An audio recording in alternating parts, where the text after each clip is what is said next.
मैं सभी पत्रकार के साथियों का इस महत्वपूर्ण प्रेस वार्ता में स्वागत करता हूं। साथियों, पिछले एक महीने में हमने देखा कि झाबुआ जिले में बहुत सारी घोषणाएं हुई। मुख्यमंत्री जी खुद यहाँ आए हैं, प्रशासन ने बड़े बड़े दावे करे हैं, पर हकीकत क्या है वो हकीकत मैं आप सबके सामने लेकर आए हैं। और सीधे मैं जो हकीकत आपके सामने पेश करना चाहता हूं, मैं सीधे उस पर आना चाहूँगा। ये एक सवाल है जो मैंने विधानसभा में लगाया था। मेडिकल कॉलेज का सवाल था। विधानसभा में मैंने तारांकित प्रश्न में इसको लगाया था और मैंने सवाल उप मुख्यमंत्री जी से करा था कि क्या झाबुआ में मेडिकल कॉलेज खुलेगा या नहीं खुलेगा। और इसका जवाब जो आया है आप जानकर बहुत ज़्यादा आपको आश्चर्य होगा। इसका पिछले पन्ने पर जो जवाब आया उसमें लिखा हुआ है कि वर्तमान में झाबुआ जिले में मेडिकल कॉलेज खोलने के विभाग की कोई भी योजना नहीं है। और ये मैं नहीं कह रहा हूं, ये विधानसभा से जो मेरे को जवाब मिला है वो है। या तो मुख्यमंत्री जी झूठ बोल रहे हैं या मुख्यमंत्री जी झूठ बोल रहे हैं। और झूठ किसको बोला जा रहा है? विधानसभा को झूठ बोला जा रहा है। दूसरा सवाल जो आपके सामने मैं लाना चाहता हूं और जिसका उत्तर भी सामने लाऊंगा, दूसरा यह है कि नर्मदा मैंने विधानसभा में लगाया था कि नर्मदा का पानी क्या झाबुआ में लाने की कोई योजना है या नहीं है। और इसमें जो उत्तर मुझे मिला है उसमें ये उत्तर विधानसभा से मंत्री जी द्वारा उत्तर दिया गया है कि वर्तमान में ऐसी कोई भी योजना प्रचलित नहीं है। तो ये दूसरा झूठ जिसका पर्दाफाश मैंने आप सबके सामने करा है और ये मैं नहीं कहता हूं, ये विधानसभा का जवाब है। तीसरी चीज जो बहुत ही चौंकाने वाली है, क्योंकि हमारा जो झाबुआ जिला है और पूरा मध्य प्रदेश पलायन आदिवासियों में सबसे बड़ी समस्या बनकर उठता है और पलायन के कारण हमारे लोग बाहर जाने पर मजबूर हैं और वहां उनका शोषण होता है, उनकी किसी तरह से सुनवाई नहीं होती है। पत्रकार, हमारे बहुत वरिष्ठ पत्रकार साथी हैं, उन्होंने भी लगातार इस मुद्दे को उठाया है कि पलायन के लिए इस सरकार को कुछ ना कुछ करना चाहिए। तो ये सवाल मैंने सरकार से करा था कि पलायन को लेकर सरकार की क्या रणनीति है। उसमें सरकार ने एक बहुत रोचक नंबर हमको जारी करा था। सरकार ने एक हेल्पलाइन नंबर जारी करा था, जो हेल्पलाइन नंबर है 0755 299 2570। और ये उन्होंने जवाब विधानसभा में दिया है। तो अगर ये नंबर भी रणनीति है, उसमें सरकार ने एक बहुत रोचक नंबर हमको जारी करा था। सरकार ने एक हेल्पलाइन नंबर जारी करा था, जो हेल्पलाइन नंबर है 0755 299 2570। और ये उन्होंने जवाब विधानसभा में दिया है।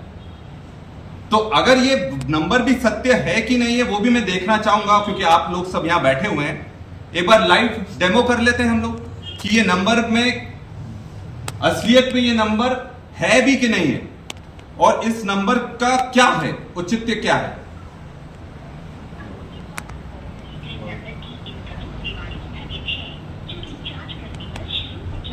तो आप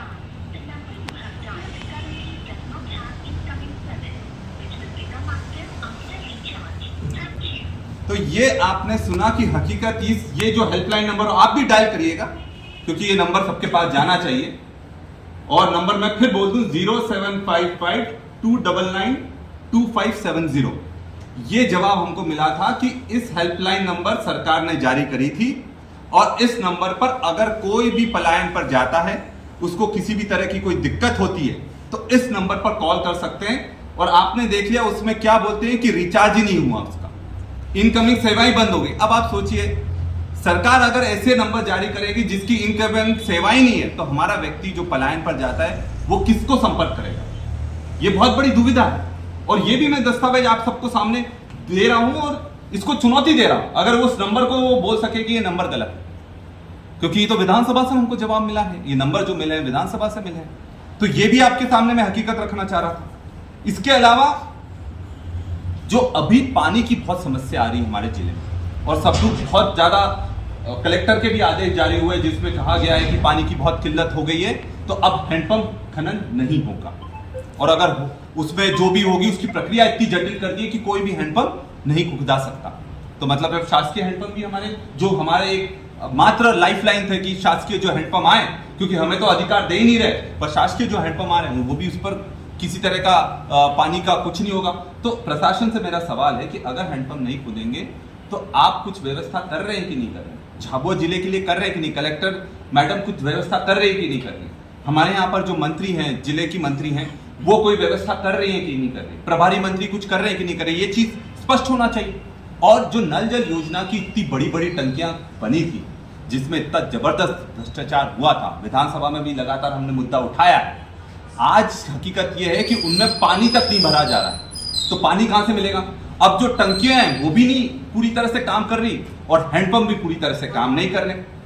और इसके अलावा जो एक बहुत बड़ा, अभी हम एक धरने से आ रहे हैं, हमारे पत्रकार साथियों का बहुत गलत तरीके से उन पर उनके सम्मान को ठेस पहुंचाई गई थी प्रशासन द्वारा। हम उस धरने में भी शामिल हुए थे। अब मेरा ये कहना है कि जब पत्रकारिता चौथा स्तंभ है, और आज ये भी एक हकीकत है कि पत्रकारिता करना सबसे मुश्किल काम हो गया है, सबसे कठिन काम हो गया है, क्योंकि वो सच बताते हैं तो प्रशासन का डंडा चलता है। भोपाल में बड़े बड़े अधिकारियों का, नेताओं का डंडा चलता है। उज्जैन में क्या हुआ, हमने देखा कि पत्रकारों को जेल में भर दिया गया। झाबुआ में हमने देखा जेल में भर दिया गया। और सीधी में जब पत्रकार ने आवाज उठाई तो उसका घर जला दिया गया। तो हकीकत यह है कि जो भी सच की आवाज उठाएगा उस पर डंडा भी आएगा, उस पर कार्रवाई भी होगी, उसको जेल में भी भरा जाएगा। पर इससे मैं जानता हूं हमारे झाबुआ जिले के जो पत्रकार हैं बहुत साहसी पत्रकार हैं और सच की आवाज को वो दबने नहीं देंगे। और हम भी पूरी ताकत से उनके लिए जो लड़ाई लड़ना चाहिए हम लड़ते रहेंगे। और सौरभ शर्मा का जो प्रकरण बताया जिला अध्यक्ष जी ने, ये सबसे बड़ा प्रमाण है कि किस तरह से आप करोड़ों अरबों का घोटाला कर दो